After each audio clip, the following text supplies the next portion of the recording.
लूका रचित सुसमाचार 10वां अध्याय। इस अध्याय में हम 9वें अध्याय की तुलना में 70 शिष्यों के भेजे जाने के बारे में देखते हैं। और इन बातों के बाद प्रभु ने 70 और मनुष्य नियुक्त किए और जिस जिस नगर और जगह को वो आप जाने पर था वहां उन्हें दो दो करके अपने आगे भेजा। देखिए, यीशु यरूशलेम की ओर अग्रसर है और ये शिष्य उसके आगे आगे गांवों में प्रचार करते चले जा रहे हैं। और आगे लिखा है, और उसने उनसे कहा, पक्के खेत बहुत है परंतु मजदूर थोड़े हैं, इसलिए खेत के स्वामी से विनती करो कि वह अपने खेत काटने को मजदूर भेज दे। जाओ, मैं तुम्हें भेड़ों की नाई भेड़ियों के बीच में भेजता हूँ, इसलिए न बटुआ न झोली न जूते लो और न मार्ग में किसी को नमस्कार करो। जिस किसी के घर में जाओ पहले कहो कि इस घर पर कल्याण हो। यदि वहां कोई कल्याण के योग्य होगा तो तुम्हारा कल्याण उस पर ठहरेगा, नहीं तो तुम्हारे पास लौट आएगा। उसी घर में रहो और जो कुछ मिले वही खाओ पियो, क्योंकि मजदूर को अपनी मजदूरी मिलनी चाहिए। घर घर न फिरना। और जिस नगर में जाओ और वहां के लोग तुम्हें उतारे तो जो कुछ तुम्हारे सामने रखा जाए वही खाओ। वहां के बीमारों को चंगा करो और उनसे कहो कि परमेश्वर का राज्य तुम्हारे निकट आ चुका है। वे आगे आगे चलकर वे सब काम दिखाएंगे जो परमेश्वर के राज्य के हैं और रोगियों को चंगा करने का और परमेश्वर के राज्य के सुसमाचार को सुनाएंगे। दुर्भाग्य की बात तो यह है कि अनेक जन ऐसे हैं जो परमेश्वर के राज्य के निकट आकर उसमें प्रवेश नहीं कर पाते। अग्रिप्पा ने पौलुस से कहा, क्या तू मुझे मसीह विश्वास में आने के लिए बाध्य करता है? वह राज्य के निकट आकर उसमें प्रवेश नहीं कर पाया। प्रभु ने कहा, जिस नगर के लोग तुम्हें ग्रहण न करें तो उनके बाजारों में जाकर कहो कि तुम्हारे नगर की धूल भी जो हमारे पांवों में लगी है हम तुम्हारे सामने झाड़ देते हैं, तो अभी ये जान लो कि परमेश्वर का राज्य तुम्हारे निकट आ पहुंचा है। 12वीं आयत में, मैं तुमसे सच कहता हूं कि उस दिन उस नगर की दशा से सोदोम की दशा सहने योग्य होगी। ज्योति के विरुद्ध पाप सबसे गंभीर पाप है, क्योंकि परमेश्वर हमें हमारे ज्ञान के अनुसार तौलता है। वह मनुष्य के अज्ञानता का प्रतिफल उसे नहीं देता है। जिसे अधिक दिया गया है उससे अधिक लिया जाएगा, जिसे थोड़ा दिया गया है उससे थोड़ा लिया जाएगा। परमेश्वर पक्षपात नहीं करता। उस नगर के लोगों के पास परमेश्वर का राज्य आया, परंतु उन्होंने उसमें प्रवेश नहीं किया। इसलिए ऐसे नगर की अपेक्षा सदोम की दशा सहने योग्य है, क्योंकि उनका सामना परमेश्वर के राज्य से कभी नहीं हुआ था। हाय खुराजीन, हाय बेतसैदा, जो सामर्थ के काम तुम में किए गए, यदि वे सूर और सैदा में किए जाते तो टाट ओढ़कर और राख में बैठकर वे कब के मन फिराते। परंतु न्याय के दिन तुम्हारी दशा से सूर और सैदा की दशा सहनीय होगी। खुराजीन और बेतसैदा पूरे के पूरे नाश हो चुके हैं। यीशु ने कफरनहूम को भी हाय दी थी, वो पूरा का पूरा नाश हो गया। कुछ वर्षों पूर्व पुरातत्व वक्ताओं को यहाँ बेतसा के खंडर खुदाई में प्राप्त हुए। परमेश्वर का न्याय उन पर भड़का था। और हे कफरनहूम, क्या तू स्वर्ग तक ऊंचा किया जाएगा? तू तो अधोलोक तक नीचे जाएगा। जो तुम्हारी सुनता है वह मेरी सुनता है, और जो तुम्हें तुच्छ जानता है वो मुझे तुच्छ जानता है, और जो मुझे तुच्छ जानता है वो मेरे भेजने वाले को तुच्छ जानता है। यह प्रत्येक परमेश्वर के सेवक के साथ सत्य वचन सिद्ध होता है। यदि मनुष्य आपसे घृणा करता है तो आप उसे अपने ऊपर मत लीजिए। वे आपसे नहीं, उससे घृणा करते हैं जिसका प्रतिनिधित्व आप करते हैं। इस कारण वे यीशु के प्रति अपनी घृणा को आप पर दर्शाते हैं। सत्य तो यह है कि वे परमेश्वर से घृणा करते हैं, क्योंकि परमेश्वर ने यीशु को भेजा था। यदि कोई आपके प्रचार को सुनता है तो वह यीशु की बातें सुनता है। ध्यान दीजिए कि हम किस प्रकार मसीह में विलीन हैं।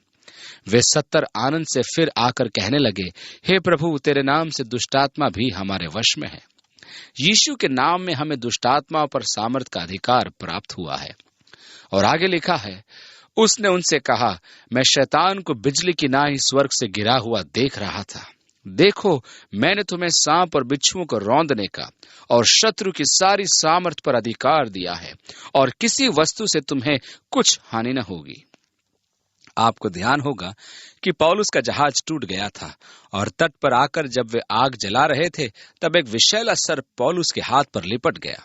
वहां के आदिवासियों ने सोचा कि जहाज का यह हाल पौलुस के कारण हुआ होगा, और अब ये पापी मनुष्य परमेश्वर के प्रकोप से नहीं बचेगा, और वे उसकी मृत्यु की प्रतीक्षा करने लगे। जब बहुत समय निकल गया और पौलुस को हानि न हुई, तब उन्होंने सोचा कि निश्चय ही वह देवता है। मेरा तो यह विश्वास है कि जब तक हमारे जीवन में परमेश्वर का उद्देश्य पूरा नहीं हो जाता, हमें कुछ नहीं हो सकता। परमेश्वर हमारी रक्षा करेगा। इसका अर्थ यह नहीं कि मैं जानबूझकर संकट मोल ले लूं, ये तो मूर्खता होगी। परमेश्वर ने हमें बुद्धि और विवेक दिया है। वह व्यक्ति जो परमेश्वर के उद्देश्यों के अनुरूप जीवन व्यतीत करता है, उसके ऊपर निश्चय ही परमेश्वर की सुरक्षा का हाथ होता है। ऐसे व्यक्ति को परमेश्वर का उद्देश्य पूर्ण होने तक कोई हानि नहीं हो सकती।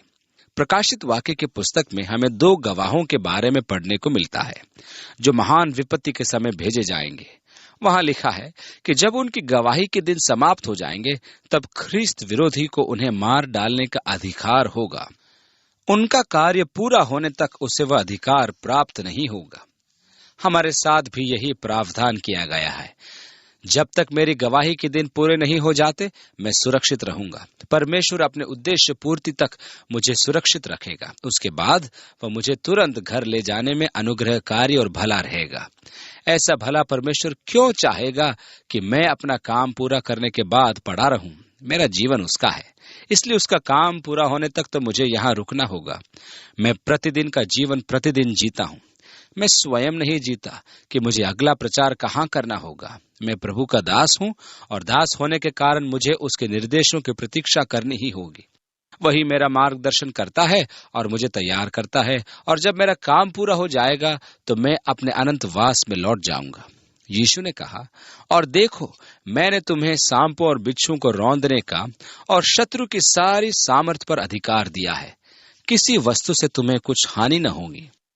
ये ध्यान देने योग्य बात है कि यूहन्ना और यहूदा के अतिरिक्त समस्त प्रेरित शहीद हुए थे। हेरोदेस ने कलीसिया के विरुद्ध कदम उठाया और याकूब का सिर कटवा दिया। इन्हीं शिष्यों में से एक ने जब देखा कि उसके काम से यहूदी प्रसन्न थे, तब उसने पतरस को भी बंदी बनाया कि अगले दिन उसको भी घात करे। परंतु उस रात परमेश्वर का एक स्वर्गदूत आया और उसे नींद से जगाकर कहा, पतरस जूते पहन, हम यहाँ से निकल चलेंगे।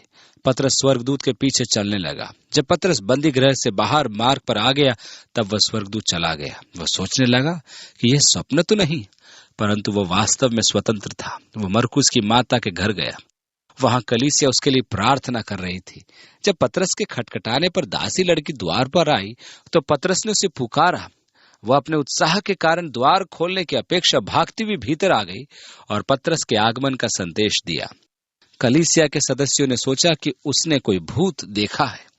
अब यह न कहना कि यह उनके विश्वास की प्रार्थना का प्रभाव था कि स्वर्गदूत पतरस को स्वतंत्र कर लाया। यह परमेश्वर का प्रतापी कार्य था, क्योंकि पतरस के जीवन में उसके उद्देश्य की पूर्ति होना शेष था। और वह दिन भी आया जब पतरस काम पूरा कर चुका तो उसे घर लौटना था। उसने अपने प्राणहर्ताओं से कहा कि वे उस पर एक अनुग्रह करें कि वे उसे यीशु के सदृश सीधा क्रूस पर न चढ़ाएं। उसका काम पूरा हो गया था। हम सबके जीवन में परमेश्वर का एक विशेष उद्देश्य है, और जब तक वो पूरा नहीं हो जाता, तब तक परमेश्वर हमें सुरक्षित रखता है। तो भी इससे आनंदित मत हो कि आत्मा तुम्हारे वश में है, परंतु इससे आनंदित हो कि तुम्हारे नाम स्वर्ग पर लिखे हैं। यदि आपके पास आनंद का कोई कारण हो, तो वह यह है कि आप परमेश्वर के राज्य के नागरिक हैं और आपका नाम जीवन की पुस्तक में लिखा है। यही आपके आनंद का विषय हो। 21वीं आयत में लिखा है, उसी समय वह पवित्र आत्मा में होकर आनंद से भर गया। ये एक ध्यान देने योग्य बात है कि यीशु पवित्र आत्मा में होकर आनंद से भर गया। क्या आपको कभी ऐसा अनुभव हुआ है? जब परमेश्वर का आत्मा आप में आता है, तो आत्मा में आनंद से पूर्ण हो जाना, उत्साह का एक मनोरम अनुभव हमें होता है। यीशु पवित्र आत्मा में होकर आनंद से भर गया और कहा, हे पिता, स्वर्ग और पृथ्वी के प्रभु, मैं तेरा धन्यवाद करता हूं कि तूने इन बातों को ज्ञानियों और समझदारों से छिपा कर रखा और बालकों पर प्रकट किया। हाँ हे पिता, क्योंकि तुझे यही अच्छा लगा। वे 70 आनंद से फिर आकर कहने लगे, हे प्रभु, तेरे नाम से दुष्टात्मा भी हमारे वश में है। परंतु यीशु ने उनसे कहा, तो भी इससे आनंदित मत हो कि आत्मा तुम्हारे वश में है, परंतु इससे आनंदित हो कि तुम्हारे नाम स्वर्ग पर लिखे हैं। ये सीधे सीधे लोग फरीसी नहीं थे। वे शासक नहीं थे, वे साधारण व्यक्ति थे। इसलिए उसने कहा, हे पिता, स्वर्ग और पृथ्वी के प्रभु, मैं तेरा धन्यवाद करता हूं कि तूने इन बातों को ज्ञानियों और समझदारों से छिपा कर रखा और बालकों पर प्रकट किया। हाँ हे पिता, क्योंकि तुझे यही अच्छा लगा। मैं अति प्रसन्न हूं कि मैं एक साधारण व्यक्ति हूं। प्रभु कैसा भला है कि उसने मुझे मनुष्य जैसा ही रखा, क्योंकि मुझे जटिलता पसंद नहीं है। मेरी कलीसिया में एक महिला ने एक दिन मुझे फोन करके कहा, आपने मुझे उस दिन गुड मॉर्निंग नहीं कहा था, आपके कहने का तात्पर्य क्या था? मैंने उससे कहा कि गुड मॉर्निंग कहा है तो मेरा तात्पर्य गुड मॉर्निंग से ही था और अन्य कोई अभिप्राय नहीं था। मेरे शब्दों के पीछे कोई गुप्त भेद छिपा नहीं होता है। मैं जो कहता हूं वही अर्थ होता है और जो मैं कहना चाहता उन्हें स्पष्ट कहता हूं। मैं चतुराई और जटिलता को शब्दों में नहीं बांधता हूं कि वास्तविक अर्थ छिपाए। मैं इतना बुद्धिमान नहीं हूं कि कहूं कुछ और मेरा अभिप्राय कुछ और हो। यीशु भी ऐसा ही था। उसके शब्दों को समझाने के लिए महान बुद्धि की आवश्यकता नहीं थी। यह दुख की बात है कि अनेक टीकाकार बाइबल की व्याख्या में यीशु के शब्दों को जटिल बना देते हैं। वे कहते हैं यीशु के कहने का अर्थ ये था, और वे उसके सुबोध और सरल शब्दों को आत्मिक जटिलता प्रदान करने लगते हैं और इस प्रकार वे उसका पूरा अर्थ बिगाड़ देते हैं। यीशु वही कहता था जो उसके मन में होता था, और जो उसके विचार होते थे उन्हें वह स्पष्ट कर देता था। आप उसके शब्दों पर विश्वास कर सकते हैं और उन पर निर्भर हो सकते हैं। उसने कहा, पिता तेरा धन्यवाद हो कि तूने इन बातों को थियोलॉजियन से छिपा कर रखा और इन साधारण मनुष्यों पर प्रकट किया, क्योंकि तुझे यही अच्छा लगा। कोई नहीं जानता कि परमेश्वर कौन है, केवल वे जिन पर यीशु ने पिता के सत्य को प्रकट किया है, और वे पिता को जानते हैं। कोई पिता के पास स्वयं नहीं आता, वह उसकी ओर आकर्षित होता है। यदि आप मसीह यीशु के द्वारा परमेश्वर के प्रति आकर्षित हैं तो उसका आभार माने, क्योंकि परमेश्वर की आत्मा के कार्य के बिना आप कभी भी सफल नहीं हो सकते हैं। 23वीं आयत में लिखा है, और चेलों की ओर फिर कर अकेले में कहा, धन्य है वे आंखें जो ये बातें जो तुम देखते हो देखती हैं, क्योंकि मैं तुमसे कहता हूं कि बहुत से भविष्यद्वक्ताओं और राजाओं ने चाहा कि जो बातें तुम देखते हो देखें पर न देखें, और जो बातें तुम सुनते हो सुने पर न सुने। अनेक महान पुरुष अपना सर्वस्व निछावर करने को तैयार हैं कि उन्हें आप जैसी मसीह के द्वारा परमेश्वर के साथ सहभागिता प्राप्त हो। उसने कहा, धन्य हो तुम जो ये बातें देखते हो। आगे लिखा है, और देखो एक व्यवस्थापक उठा और यह कहकर उसकी परीक्षा करने लगा कि हे गुरु, अनंत जीवन का वारिस होने के लिए मैं क्या करूं? उसने उससे कहा कि व्यवस्था में क्या लिखा है, तू कैसे पढ़ता है? उसने उत्तर दिया कि तू प्रभु अपने परमेश्वर से अपने सारे मन और अपने सारे प्राण और अपने सारी शक्ति और अपने सारी बुद्धि के साथ प्रेम रख, और अपने पड़ोसी से अपने समान प्रेम रख। उसने उससे कहा, तूने ठीक उत्तर दिया, यही कर, तू तो जीवित रहेगा। परंतु उसने अपने आप को धर्मी ठहराने की इच्छा से यीशु से पूछा, तो मेरा पड़ोसी कौन है? यीशु ने उत्तर दिया कि एक मनुष्य यरूशलेम से यरीहो को जा रहा था कि डाकुओं ने घेर कर उसके कपड़े उतार लिए और मार पीट कर उसे अधमुआ छोड़कर चले गए। और ऐसा हुआ कि उसी मार्ग से एक याजक जा रहा था, परंतु उसे देखकर कतरा के चला गया। इस रीति से एक लेवी उस जगह पर आया, वह भी उसे देख के कतरा कर चला गया। परंतु एक सामरी यात्री वहां आ निकला और उसे देखकर तरस खाया, और उसके पास आकर और उसके घावों पर तेल और दाखरस डालकर पट्टियां बांधी और अपने सवारी पर चढ़ाकर सराय में ले गया और उसकी सेवा टहल की। दूसरे दिन उसने 2 दिनार निकालकर भटियारी को दिए और कहा, इसकी सेवा टहल करना, और जो कुछ तेरा और लगेगा वह मैं लौटने पर तुझे भर दूंगा। अब तेरी समझ में जो डाकुओं में घिर गया था, इन तीनों में से उसका पड़ोसी कौन ठहरा? उसने कहा, वही जिसने उस पर तरस खाया। यीशु ने उससे कहा, जा तू भी ऐसा ही कर। इन तीनों में से उस घायल व्यक्ति का पड़ोसी कौन था? उसने उत्तर दिया कि वह जिसने उस पर दया की थी। यीशु ने कहा, जा ऐसा ही कर। आपका पड़ोसी कौन है?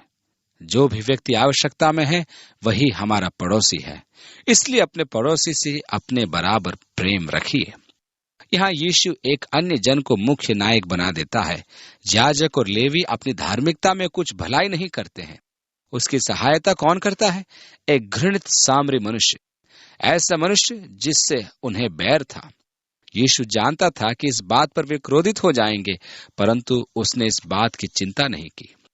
और देखो, जब भी लूका कोई नया दृश्य प्रस्तुत करता था तो वह इन वाक्यों का प्रयोग करता था। ये उसके प्रिय शब्द थे। फिर जब वे जा रहे थे तो वह एक गांव में गया और मार्था नामक एक स्त्री ने उसे अपने घर में उतारा, और मरियम नाम उसकी एक बहन थी। वो प्रभु के पांव के पास बैठकर उसका वचन सुनती थी। पर मार्था सेवा करते करते घबरा गई और उसके पास आकर कहने लगी कि हे प्रभु, क्या तुझे कभी भी सोच नहीं कि मेरी बहन ने सेवा करने के लिए मुझे अकेली ही छोड़ दिया है? उसने कहा, मार्था, हे मार्था, तो बहुत बातों के लिए चिंता करती और घबराती है, परंतु एक बात अवश्य है, और उस उत्तम भाग को मरियम ने चुन लिया है जो उससे छीना न जाएगा। मरियम ने ऐसी क्या चीज चुन ली थी? यीशु के चरणों पर बैठकर शिक्षा ग्रहण करना। परमेश्वर की सेवा के लिए हम भी प्राय अपने कामों में ऐसे व्यस्त हो जाते हैं कि यीशु के चरणों में बैठकर शिक्षा ग्रहण करना ही भूल जाते हैं। परमेश्वर हमारी सहायता करे कि हम अपने कार्यों में इतने व्यस्त न हो जाएं कि हम यीशु के चरणों में बैठकर उसकी उपासना करने का समय और शिक्षा प्राप्त करने का समय ही खो बैठें।